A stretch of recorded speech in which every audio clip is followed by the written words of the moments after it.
It may not sound like I'm in an electric vehicle, but I am. This is the Hyundai IONIQ 5N, and I'm on Laguna Seca. This is awesome.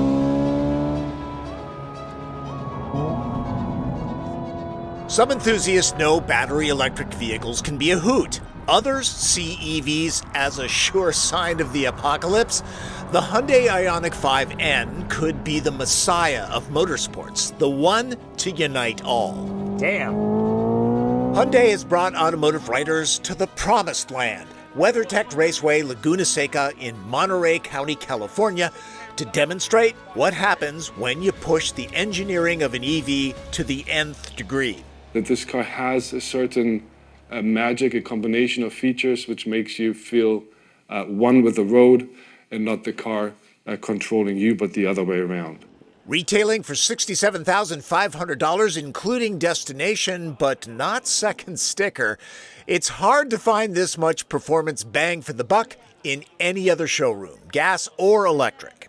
IONIQ 5N is not a stripes and trim package. It's a very deep high-performance variant, and after spending a day with it, you get the feeling that Hyundai really wants to prove something.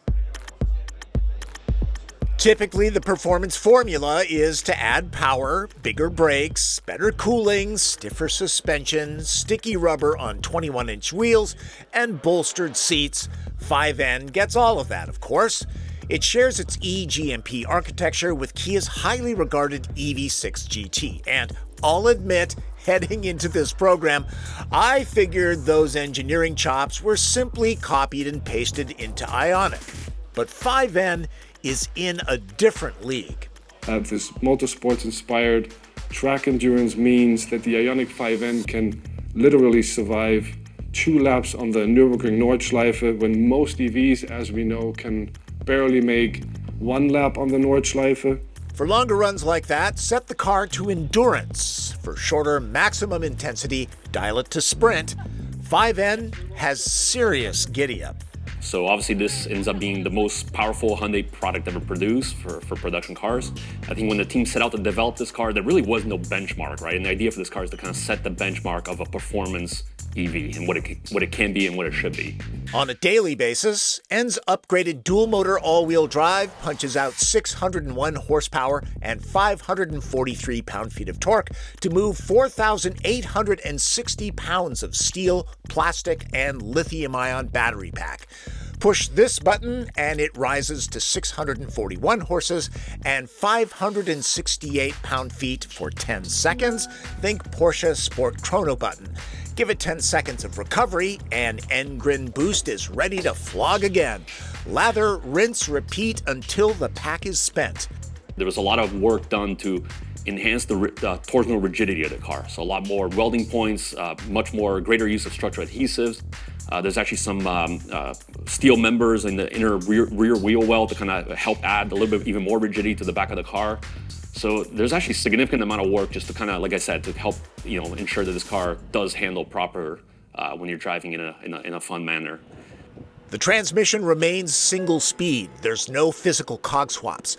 These add and subtract regeneration drag in some drive modes. In others, they're for toggling the artificial shifts. Custom settings can be stored into memory for fast call-up. The battery is larger, 84 kilowatt hours with higher density than the neighbor's IONIQ 5. The pack can be pre-cooled before track time. Lines from the air conditioning run through the battery. Overall, there's more cooling. The motors and battery get separate channels, and because this is on the eGMP architecture, charging can be quick. We're able to maintain that 18-minute charge time, so 10 to 80% in 18 minutes. For an EV, it's a great capability, right? To be able to go out and have fun for 20 minutes, charge for 20, and go back out again. So it keeps you, able to do it quite often. IONIQ 5N is EPA range rated at 221 miles. That's some 40 miles lower than other all-wheel drive 5 models. Every suspension component is unique. Dampers are adaptive. The steering rack has been strengthened. Chassis reinforcements are significant. Power bias gets 11 levels of adjustment, sending up to 70% to the rear.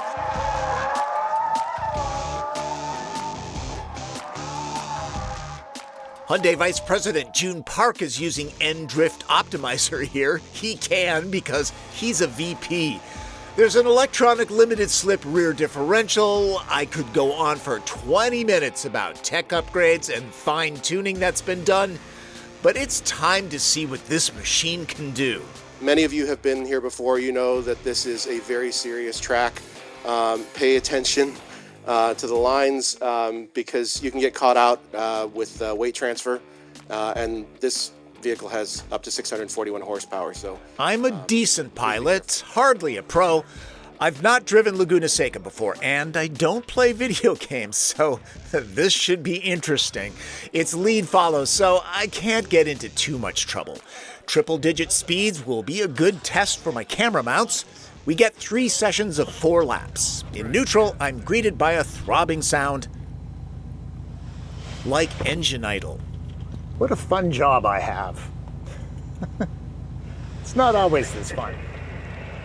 No testing Hyundai's claimed 0 to 60 time of 3.2 seconds today. That seems conservative to me. Heading out, and Active Sound Plus has been activated. In this case, a synthetic 2-liter turbocharged 4-cylinder. I really like the sound. I don't typically like noises in my EVs, but it certainly works for this. Routed through the Bose speakers, this sounds better in person. I have more on my mind than switching to the synthesizer or jet engine tones at high speed on a difficult and unfamiliar track. I'm guessing more will be optional. They can be turned down or off. You might have heard about the corkscrew. It's very intimidating. Regen braking system is actually another pretty incredible one. So this one has a really strong, great amount of regen. It's a different kind of way of thinking of regen, right? It's less about efficiency and less about recuperating energy, but more about having a dynamic feel and dynamic control of the braking, while at the same time minimizing the mechanical wear on the car. The regen component of the braking will maintain throughout at a slightly minimized level, but will still maintain even under hard like ABS braking conditions. And recuperation can be adjusted for proper weight transfer when entering corners. Okay, braking feels really natural. The regen and physical brakes feather in very nicely. I don't even want to think about the tires and how I'm chewing these suckers up. No mercy for them. On the second set of 4 laps, NE shift is activated. Torque kicks and micro deceleration mimic the feeling of selecting 8 different dual clutch ratios. The amount of work that was done to ensure that the shifting feels extremely natural. Every single individual gear has a different kind of a torque map to it, so kind of simulating that kind of like increase and buildup in torque, the kind of plateau, and you can literally bounce off of a virtual red line essentially. But the shifts, the feeling of shifts in between each shift, especially if you're under wide open throttle, that kind of punch in the back, it's pretty phenomenal. Okay, so here's the thing. There's the sound. But you actually feel the shift. It's an actual physical thing.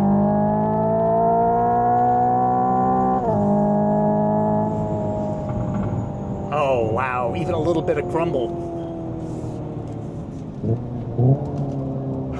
Downshifting blips, that's awesome. Wow, it really does feel like the real thing, which, you know, kind of gives you cues. The best analogy I can offer are those virtual reality rides that only move a little but give riders the feeling they're entering hyperspace. All right, let's check out the manual paddles. Ooh, up against the rev limiter. Glad I'm not doing that in an ice car. These simulations are organic and natural to my brain. Some will see them as gimmicks. In use, the haptics and audio cues can be valuable. Again, all can be adjusted or turned off. It sounds like this on the inside.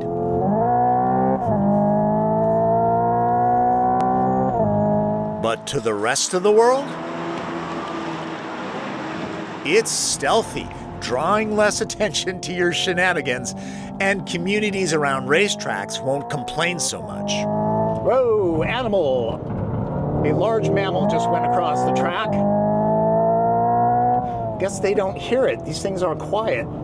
The low center of gravity is a huge asset. One thing that Hyundai can't simulate is lightness. EVs are porkers for sure. That mass is felt in hard maneuvers. 5N feels as light on its Pirellis as a 4,800-pound car can. This thing pulls and pulls and pulls and pulls. It never runs out of power. Feels really natural. The regen and physical brakes feather in very nicely. Before the third set of laps, let's check out the cockpit. Available in any color, as long as it's black. The big change from a normal 5 is this substantial console with knee padding for bracing in hard cornering. It works as intended. Grippy and well bolstered, the seats are heated and vented. No sacrificing creature comforts for sport. They are manual if that's a deal breaker. Rounding out the major changes, a beefy heated wheel with buttons for storing custom drive modes. I understand no sunroof being offered, but I'd like to see a heads-up display. Selling this to your significant other? I took the N on regular roads for a half hour, softened the suspension and dial back the pedal response. It becomes a great everyday driver while keeping its chuckable fun. It never gets as soft and cushy as the standard IONIQ 5 though. Other than the added console, the interior space remains identical. And it gets the full active electronic ADAS safety tech package as top IONIQ 5 models, including highway driving assist 2. Back here, there's room for 3 average-sized adults. The only thing compromised is footroom, a little, and no pockets on the seatbacks. 5N has a true Jekyll and Hyde personality, right down to useful cargo space. Seats up, there's 26 cubic feet of storage, a foot less than normal 5s. Dropped, there's 59. There's no spare, only a repair kit. On the third lap session, I play with the N Grin Button. See how fast I can go on this straight.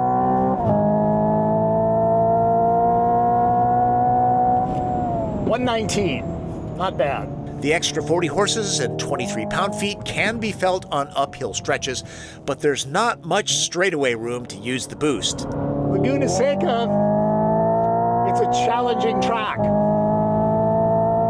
Wow. For most owners, IONIQ 5N will be like slicing cheddar with a chainsaw. It needs a track to even start exploring the capabilities. I've driven a Porsche Taycan GTS at Thunderhill Raceway, and the experience is remarkably similar at a third the price. For those wanting the N's haptic and audible feedback, the Hyundai might even get the nod. Just power through corners.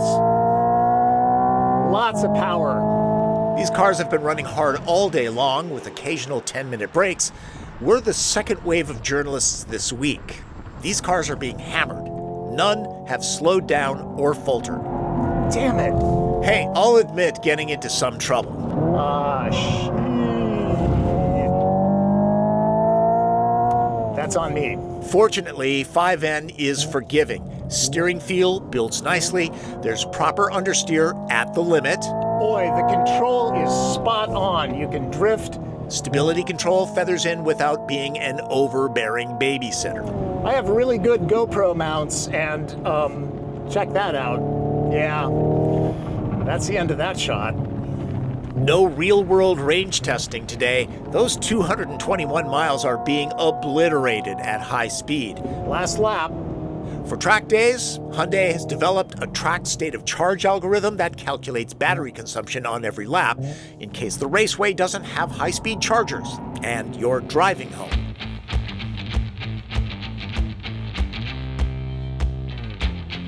A quick design overview. Comparing this against the standard 5, N is a couple inches wider and a skosh longer to accommodate the tires and aerodynamics front and rear. This is more pronounced. The slots and grooves reminiscent of 1970s era clock radios are replaced by a checkered flag motif, a graphic found inside too. A lot of focus, again, on that track capability, right? So you can see it's a much more open front grille with active air curtains, active air flaps. A lot of focus on cooling, right? As you can expect on an EV between batteries and motors, you definitely need to have a lot of good airflow throughout the car. IONIQ 5's origami design, with its dart down the flanks, is always polarized.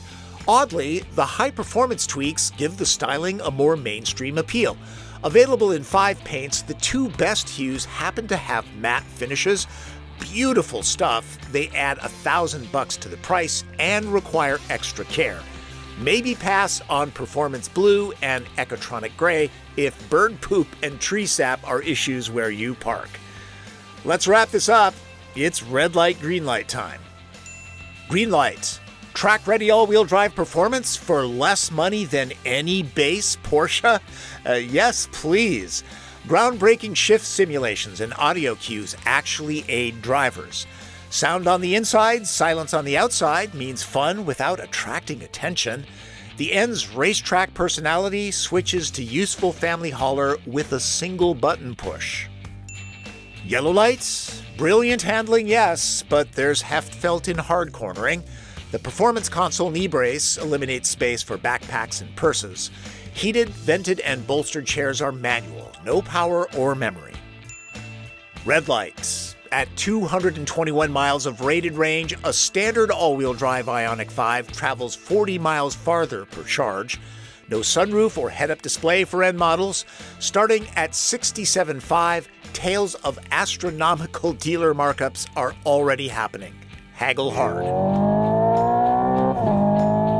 More than stripes and trim, heck, more than just added power and suspension tuning, IONIQ 5N is a breakthrough vehicle, offering unmatched tech and value. Drivers not slack-jawed by its capability and features are likely EV haters that just want to hate.